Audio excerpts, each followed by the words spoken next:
The CBS Radio Mystery Theater presents...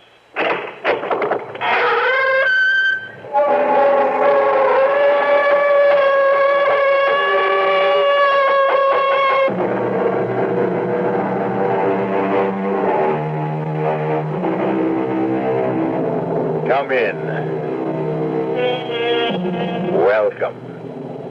I'm E.G. Marshall. Fear, it may be said, is a malignancy which, once the seed is sown in the human soul, spreads like a voracious and all-consuming fungus throughout the psyche, smothering it at last in death. No one knew this better than the justly celebrated author Robert Louis Stevenson. No one has ever expressed it more vividly, more frighteningly than he in his story, The Suicide Club.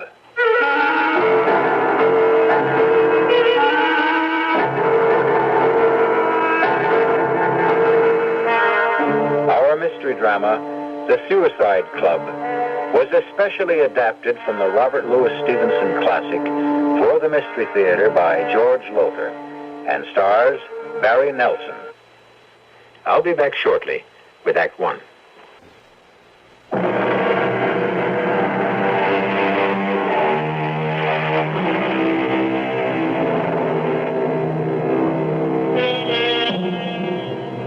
Compulsion. What is it?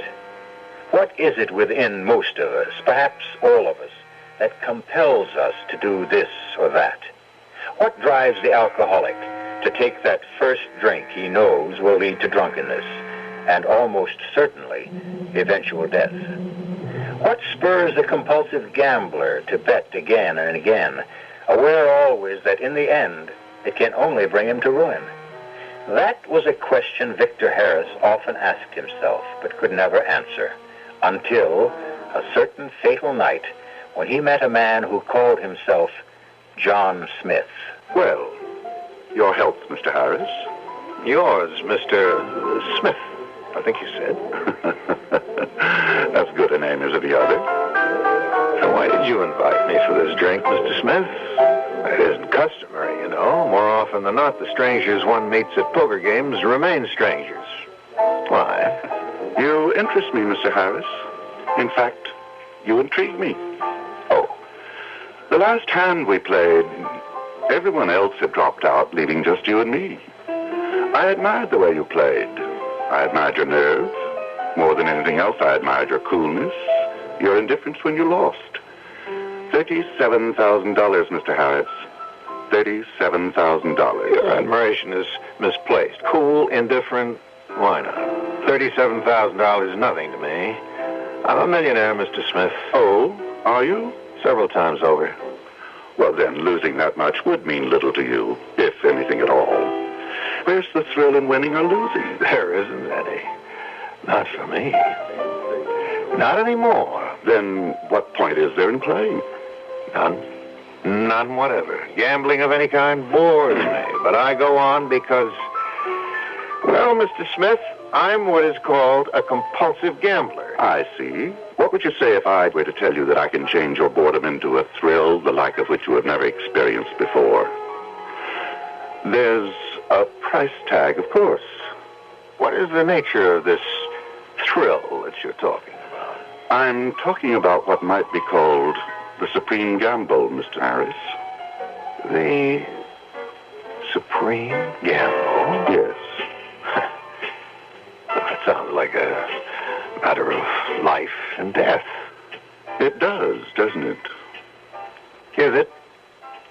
You're a gambler, Mr. Harris, and a compulsive gambler at that. I think you'll be willing to gamble an hour or two of your time to find out. Here's my card. I'll be expecting you at this address tomorrow night. 7:30 sharp. Suppose I don't show. Why, then, you'll never know what the supreme gamble is. And you'll go on being bored.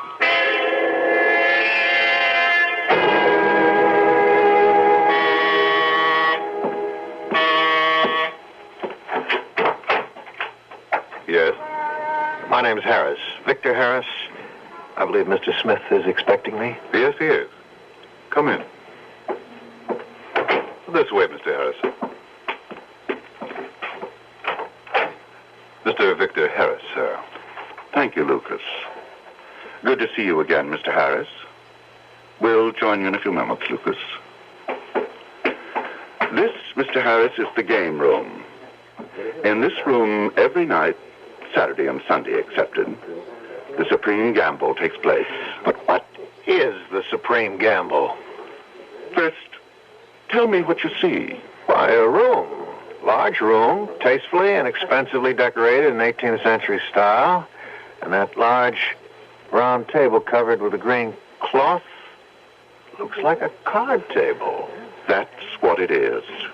The people in evening dress, men in black tie, women gown, all drinking champagne. Their faces. Look at their faces. Look closely. Well, what do you see? Why, their faces, they're all of them excited about something I can see. Yes, they all look as if they're expecting something very exciting to happen at any moment. They are. But not at any moment. Not until 8 sharp. What happens at 8 sharp? That you'll find out at 8 sharp. In the meantime, let me introduce you to one or two members of our club. Oh? It's a club? Yes. A very select club, Mr. Harris. Oh, Mr. Malthus, may I introduce Mr. Harris, a new member? How do you do? How do you do? Correction, though. I'm not a new member yet. He will be, Mr. Malthus. He will be. See you a minute, Director. Of course, Lucas. Excuse me, gentlemen. Lucas called Mr. Smith director. Yes, we all do. He's the director of our little club. I see. Mr. Malthus, what kind of club is this? You don't know? No. Then why are you here? To tell you the truth, I'm not exactly sure, except, well, Mr. Smith, your director, promises I'll experience the thrill of my life, the Supreme Gamble, he calls it. It is that, Mr. Harris. These people, you're here because you like to gamble? Oh, no. No, not at all. I don't in the least like to gamble.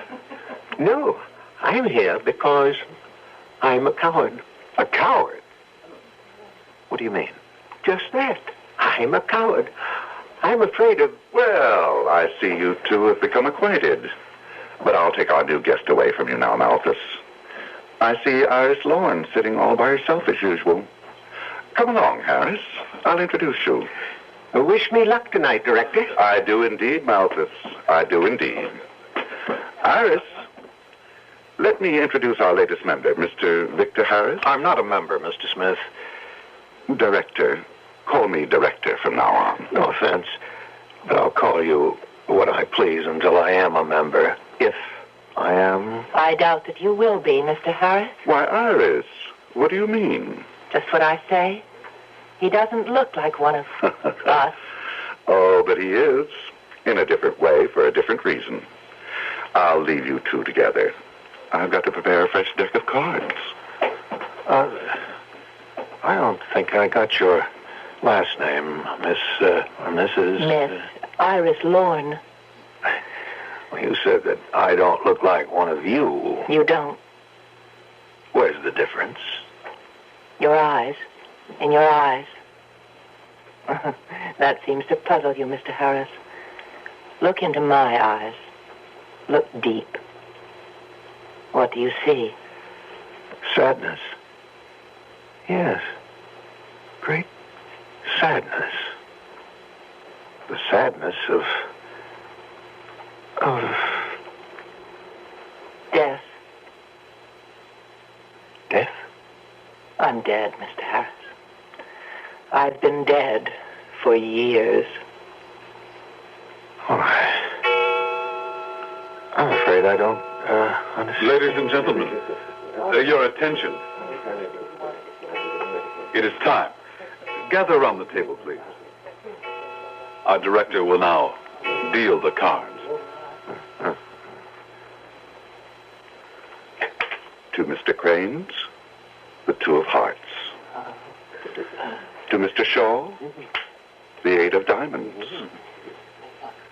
Mrs. Harper receives the four of clubs. Next card to Mr. Burke, the nine of spades. Miss Russell this time.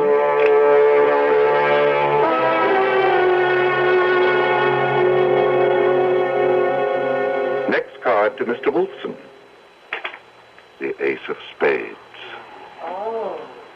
This thing. Since Mr. Morley has already drawn the ace of clubs, the game is ended.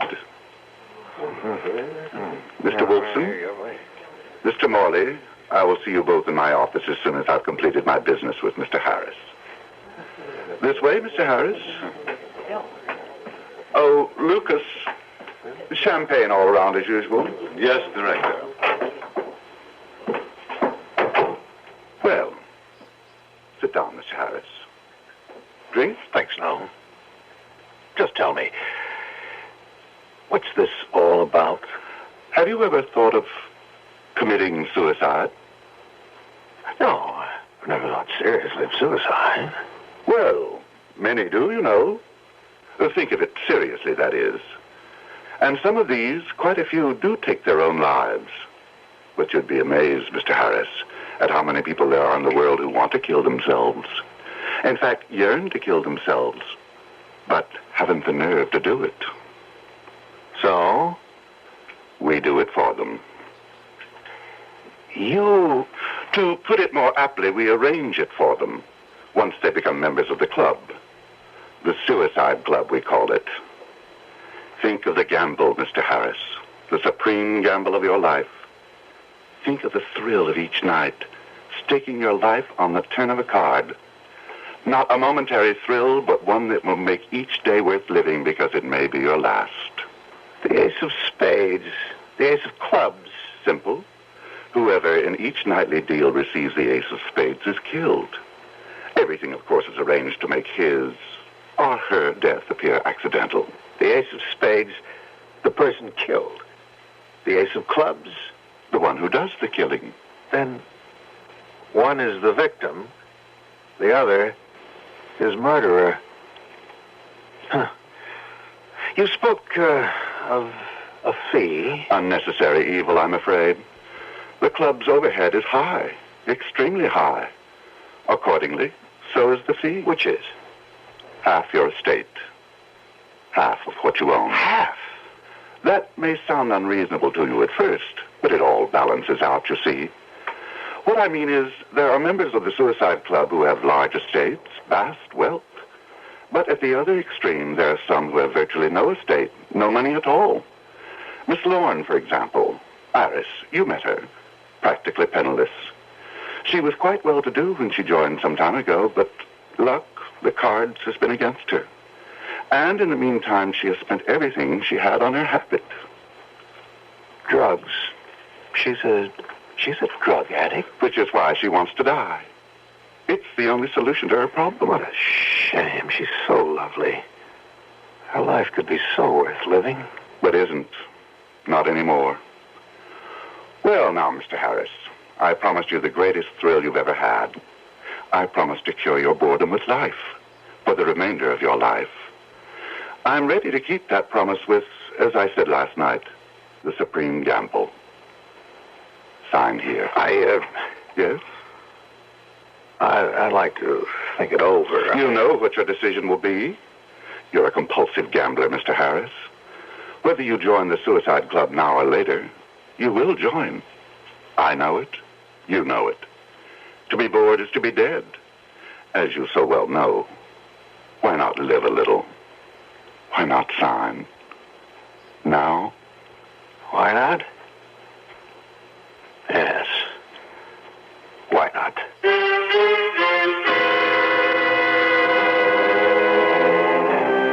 Compulsion, psychiatrists say, is another word for decision.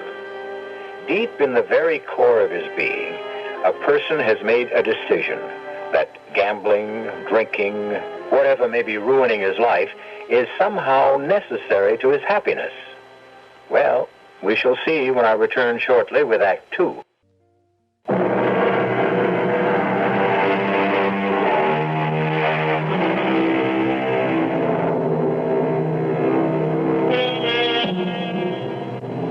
Bored, weary of a life of compulsive gambling which has lost its stimulation, Victor Harris, wealthy man about town, has joined the Suicide Club. Other members have joined because they want to end their jaded lives, but cannot bring themselves to do so, and so it must be done for them. Victor's reason is different. A gambler who cannot stop himself from gambling, he has decided to take the supreme gamble. His life on the turn of a card. Your first night, Harris. Bon chance. Good luck. I'm not quite sure how to take that, Mr. Beg pardon, Director. I'm staking my life on the turn of a card. I grant you I'm a compulsive gambler, but my life? I wasn't quite prepared for anything like that when I came here for the first time last night. I hope you're prepared now. We play in less than 5 minutes. Why not wander about, become better acquainted with your fellow members? I'll do that. Oh, and by the way, it's customary for new members to order champagne for everyone. Oh, well, I'll be more than glad to. Lucas, champagne all around. On Mr. Harris. Yes, Director. See you at the table, Harris. Yes. Miss Lorne, may I join you? Oh, Mr. Harris, please do. So, you did join? Yeah, even though you said that I wouldn't. I didn't say that. I said that you shouldn't. But even when I said it, you had no choice. No choice? Once you accept our director's invitation to pay this place a visit, you've had it. There's no turning back. No way. Why not? You'll find out. I did. What do you mean? He doesn't run this place for kicks. Or maybe he does, in a way. But what he's really after is your money. And according to the grapevine, we have one here, too. You've got plenty. Well, according to the grapevine, you have none. You're penniless. Now, yes. I was worth well over 100,000 when I joined almost 6 months ago. And? Oh, well, a lot of it, I don't know how much. I don't keep count. Went for heroin. Well, of course, you know I'm on dope. Yes. And I'm sorry. You? Sorry? For me? You're hooked as badly as I am. On gambling, they say. I'm afraid that's the truth. A habit. You can't kick. Just as I can't kick mine. Look, Miss Lorne, Iris, if I may, I made a decision to join the Suicide Club last night. I can make the decision to leave it, too. Can you? Well, of course I can. Why do you say, Ladies and gentlemen, your attention. It is time. Gather around the table, please. Our director will now deal the cards. The tray of spades to Mr. Dowling. For you, Mrs. Cranes, the 4 of clubs. For Mr. Malthus. For Mr. Malthus, the ace of spades. Oh. I've won at last. Mr. I've won. Malthus. I've won. Mr. Malthus, remember the club rules. Control, Mr. Malthus. But Control. I've won. This will be my last night on Earth. After all this time, my last night. Mr. Malthus, I beg pardon, Director. I truly beg pardon. let us go on. Mr. Robinson, 8 of diamonds. Miss Feitzen, 2 of spades. Mr. Whalen, 9 of hearts. Mr. Harris? Ah, Mr. Harris, your first supreme gamble. Yes. What card shall it be, do you think? Here it lies on top of the deck. What shall it be? Well, it can't be the ace of spades. True. Well, what is it? I don't know. I haven't looked. Enjoy yourself, Mr. Harris. Feel the excitement of not knowing. Live the supreme thrill of wondering. What is this next card? Turn it. Why don't I put it aside and draw the others? Turn that card. As you wish. It's a club, Mr. Harris. The ace of clubs. Oh. Mr. Malthus, Mr. Harris, you will join me in my office in 5 minutes? I'm no murderer. You wanted a thrill you're about to find, I'm afraid.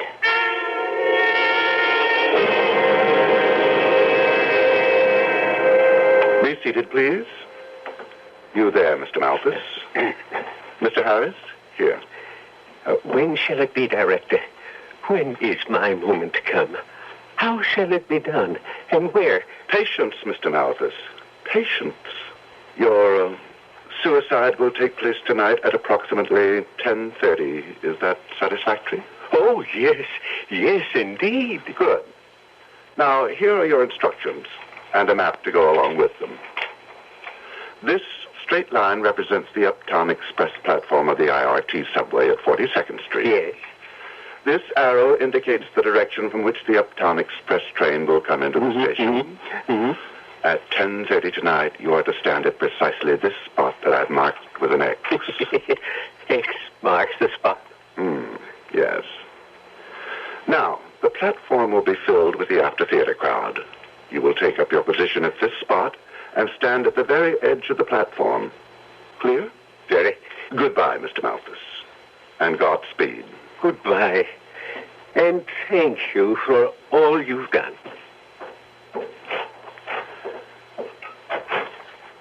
And now, Mr. Harris? I have no intention of going through with this. I'm no murderer. Of course not. When you push Malthus in front of that train, you'll not be murdering him. You'll be doing him a service. Like all our members, he wants to die, but he hasn't the nerve to kill himself. You will simply be doing it for him. And that, as I see it, is not murder. I see it differently. That's too bad, Mr. Harris. I'm sorry, but frankly, there's nothing you can do about it. Oh, I think there is. I'm resigning from your club right now. Goodbye. Mr. Harris, no one resigns from the Suicide Club. No one ever has. No one ever will. I couldn't possibly run that risk. You have my assurance that I'd never say a word about. Assurances. What are assurances to me? No, Mr. Harris, there's only one assurance you can give me that I can possibly accept. Your death.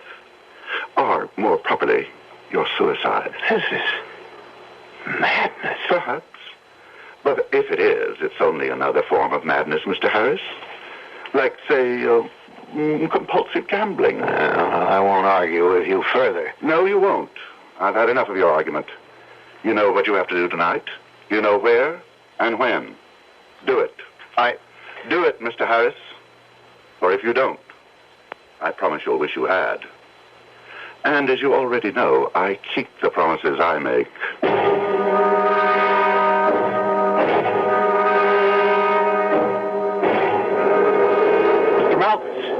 Mr. Malthus? What? Mr. Harris, you're just in time. The express will be along in a minute or two. Listen to me. We really shouldn't be seen talking together. Just stand behind me, and when the right moment comes... Listen to me. I'm not going to kill you. You're not? I can't. Well, you must. I can't do it either. Why do you think you're here? To save you if I can. Wait, save me? You don't want to do this. You don't really want to take your life. You're crazy. Of course I want to do it. But I can't. I haven't the nerve. You must do it. You must. No, we'll go somewhere and talk. Talk? The train. You can see the lights far down in the tunnel. It's coming. It's coming. Oh, you will do it, won't you? I can't. I've got to get away from here. I've got to get away. Victor Harris. Iris, what are you doing here? I followed you. Why? Because I had this feeling.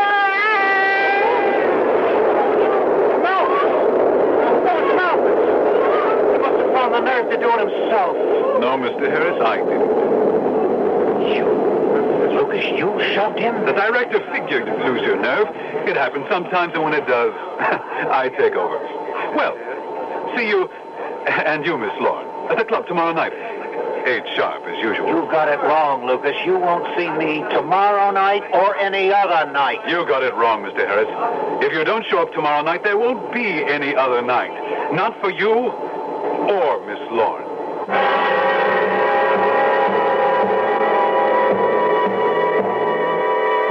As Victor Harris watches Lucas vanish quickly into the crowd, surely he begins to realize what his compulsion to gamble has brought him to. To what? Why, to certain death, wouldn't you say? I would. I'll be back shortly with Act 3.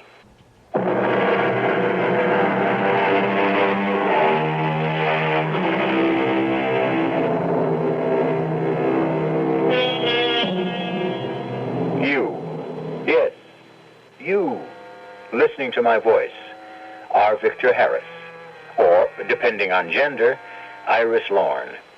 If you are Victor, you join the Suicide Club for a thrill. If you are Iris, you joined because you were sick of life and wanted someone to do for you what you could not do for yourself. Commit suicide. Kill you. But whether you are Victor or Iris, you begin to wonder if you've made a mistake. A fatal mistake, now that it's too late. And so now, Victor, Iris, you are in a secluded cocktail lounge. Iris, I don't understand. What more can I say? I've made it plain enough. I followed you, Victor, because I couldn't bring myself to believe you'd kill Mr. Mulford. And intended to stop me if I tried. Now, that's what I don't understand. Why did you intend to stop me? Well? You won't believe me. Try me. I love you. I told you wouldn't believe me. Well, it is a little hard to believe. We only met last night. In fact, we haven't spent much more than, 20 minutes at most in each other's company. Well, how long does it take to fall in love? I don't know. I do. I found out when I met you last night. You don't believe me, do you? I believe you mean what you say, but... But what? Look, we're both compulsive personalities. With me, it's gambling. With you, drugs. That means neither of us is totally in control of ourselves. I love you, Victor Harris. It's as simple as that. And that's all there is. I love you. Well, I'm honored and flattered. Iris, I mean that. But I'm afraid I don't feel the same way about you. Oh, that's all right? No, it isn't all right. I wish... Oh, well, what's the sense of talking about what I wish or don't wish or anything? We're in trouble, Iris. Real trouble. And what we'd better start talking about is how to get ourselves out of it, if we can. Do you think we We can? can sure try. We'd better try. It's that or death. Waiter, check, please. What are you going to do? The only thing I can do. Go to the police.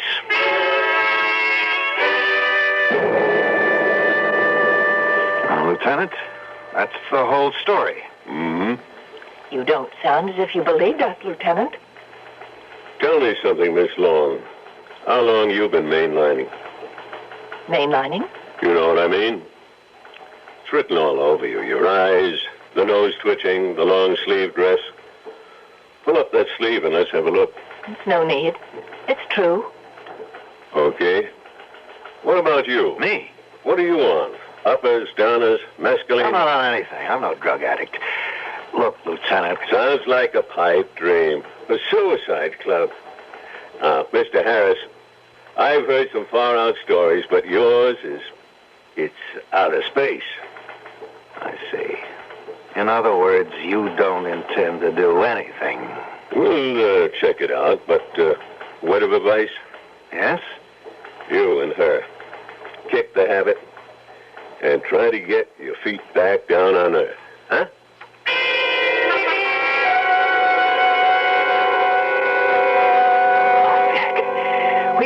to go to my place. Oh, we're staying right here in this church till I figure out our next move. I've got to have a fix. I'm going out of my skull. It's that bad. Oh, you just don't know.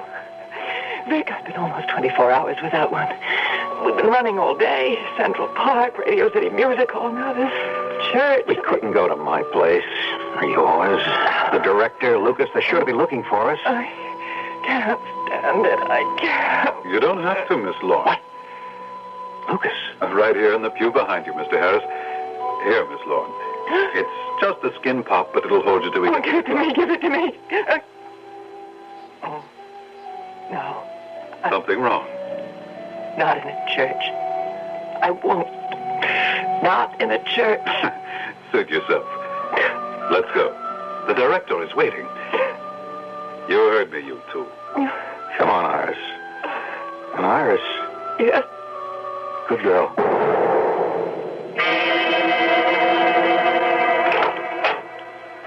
Mr. Harris and Miss Lorne, director. Come in, come in. I was a bit worried about you two. Going to the police, revealing all about our intimate little club. How do you know that we... Had a visit today from a Lieutenant McPhee. He didn't mention you by name, but I have reason to suspect you know him. Big fellow, 6'2", shoulders like an ox. And not very bright, I'm afraid. Not very bright at all. Lucas showed him about. I couldn't be bothered. Lucas, tell them what happened. Nothing happened. I showed him around. Just a private residence. What else? As you say, what else? Well, now, champagne for you, Mr. Harris. And this for you, Miss Lorne. I don't want your champagne. And she doesn't want that. Do you, Iris? Why not? Why shouldn't I? I'm dying for it. Then here, my dear. Iris, no. Oh, Vic. Iris, no. Please. I can't help myself. I'm all alone. I've been alone and I need something to comfort me. Come here. Into my arms. Come. Oh, Vic. Come. I'll comfort you, my darling. I'll comfort you. Well, well, how touching. How altogether. I don't think I've ever seen anything like this since the Suicide Club opened. Have you, Lucas? No. No, I haven't. However, life must go on, or to be precise, death. And it is time for our evening ritual. Come, Miss Lorne, Mr. Harris. Our little game of cards awaits us.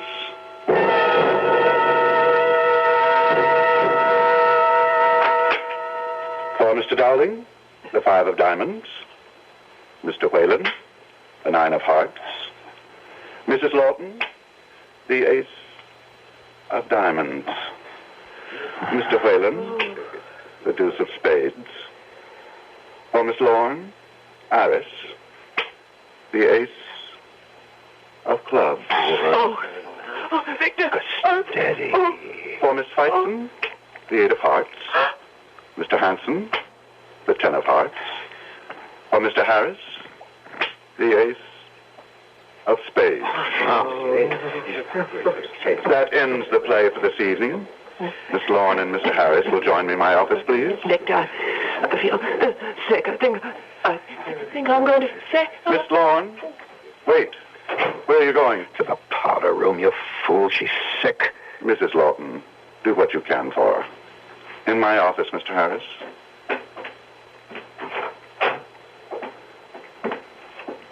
Well, now, Mr. Harris, it appears that Dame Fortune has frowned on you tonight. Regrettably, you have just experienced the final gambling thrill of your young life. You arranged it, didn't you? You filthy... Now. Manners, Mr. Harris. No name-calling, please. Smith, you're not going through with this. Oh, yes. I don't intend to die tonight or any other night for a long, long time. I'm resigning from this insanity you call a club. And so is Miss Lorne. You know, really, if I hadn't the slightest idea you were going to be this wearisome, I'd not have let you join in the first place. I have already told you that we have but one form of resignation from the Suicide Club. death. Well, let me just tell you. Enough. Your instructions are to leave here immediately and return to that elegant penthouse apartment of yours. Go to your apartment and stay there. And oh yes, if you have any idea of seeking help, such as going to the police or anything of that nature, don't. You will be very closely watched from the moment you leave. And any attempt to disobey my orders will result not only in your death, but Iris Lorne's as well. Oh, Victor, what can we do? Your instructions. Just how are you to kill me? Kill you? I could never kill you, you know that. But what instructions? Just to come here and wait, that was all. That settles it. They're going to kill us both. What makes you think? I was followed until I got here. The first thing I did was to call the police, or try to. The phone's dead. I had a gun in my desk drawer. It's gone. They'd been here, and they didn't miss a trick. And now, just telling you to wait. Oh, Iris, we're trapped. Oh, dear Lord. Hang on now. We're going to the police. Oh, we'll never get there. I was followed here, just as you were. They're watching our every move. We can give it a try. It's a gamble. Oh, Victor. I just lost. God, what are we going to do? What can we do? We won't answer. That won't do any good. They've got a key, I'm sure. Now, look, there's just one chance. You answer the door, I'll stand behind it, and, well, Lord knows, I'm not much when it comes to fighting, but I can try. Go ahead. Open it. Thank you, Miss Lorne. I was just about to use my key. Okay, I come in? I can't stop you, Lucas. No, you can't. And how about you coming out from behind the door, Mr. Harris? It wouldn't have done you any good anyhow. You're no match for me. It might have been worth a try. The director has given me his orders, and I'm here to carry them out. Everything can be done fast and easy if you cooperate. And if we don't? Don't give me a hard time, Mr. Harris, please. You got the ace of spades tonight. Miss Lorne got the ace of clubs. Following the club rules, Miss Lorne kills you. And this time we make sure it looks like suicide. I won't do it. I won't do it. You'll do it. Oh, there's going to be one little change, one little difference tonight.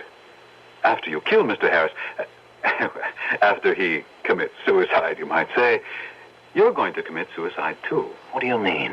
Let's all go into the kitchen and find out. Why, the kitchen? That's where the stove is. The gas stove. Oh, no. Oh, no.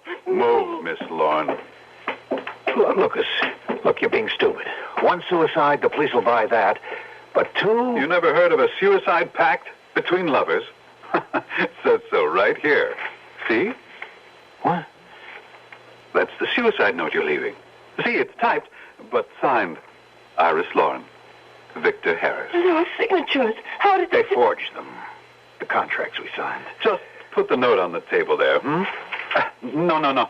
Don't just toss it there. Fold it neatly and... Oh, you... Oh. One chop at the back of the neck. Oh. He'll be out a long time. In fact, he won't be coming back. Oh. And now, Miss Lorne, turn on the gas. No. Miss Lorne. I won't do it. I can't... Oh. Let's see now. Drag her into his arms. Put his arm around her. Like so. Good. All we need now is the gas.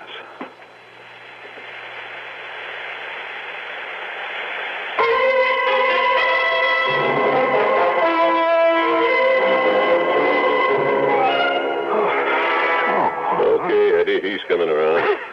Feed her again with the oxygen. Okay, Mr. Harris, snap out of it. Come on now. Where? Breathe deep. Come on now. Deep. Ah, boy. That's the way. Iris. She's coming around fine. Gonna be okay, just like you. Lieutenant McPhee, isn't it? Yeah. Well, how did you... I'm not as dumb as I look or act, Mr. Harris. I kind of put it on, you know, an act. Throw a lot of characters off their guard that way. Smith didn't fool you. No, I fooled him. When that guy Lucas took me on a tour of the house, I saw a lot more than he thought I saw. What could you have seen? That big round table in the middle of the room. Oh, there was a vase of flowers on it, and like that, but there's a circle worn on the rug around the table, and nobody admires flowers that much, Mr. Harris. Oh, and I checked the sanitation boys and heard about the dozens and dozens of empty champagne bottles they picked up 3 times a week. All that, plus the accidental death of Mr. Malthus, as you described it. Oh, sure, I checked on that, of course. Well, it all added up. You had us followed. You and the lady have been tailed practically since you left headquarters. Okay, Eddie, she's had enough. Come on, little lady. Come on. Come on now. What? Oh, Victor. Iris. Oh. Iris. She's going to be okay. Oh, by the way, Mr. Harris, you'll be glad to know we got a confession out of Lucas and Smith. And that's the end of the Suicide Club. It's the end of something else, too. Yeah? What? My compulsive gambling. I'll never make another bet as long as I live.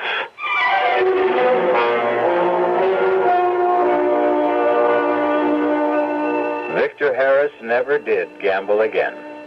The Suicide Club cured him of that. And, oh yes, it cured Iris Lorne of drug addiction. Although I'm not so sure it wasn't having someone to live for, someone to love. They're married now. Victor never had a chance. Comes to that, what man has? I'll be back shortly.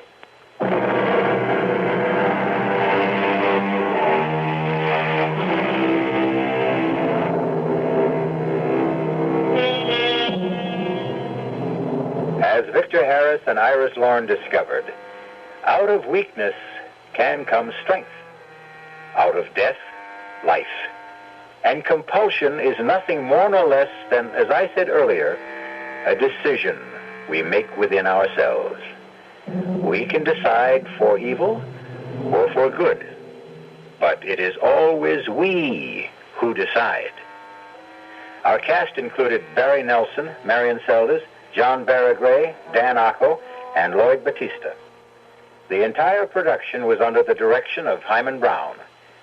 This is E.G. Marshall inviting you to return to our Mystery Theater for another adventure in the macabre. Until next time, pleasant dreams.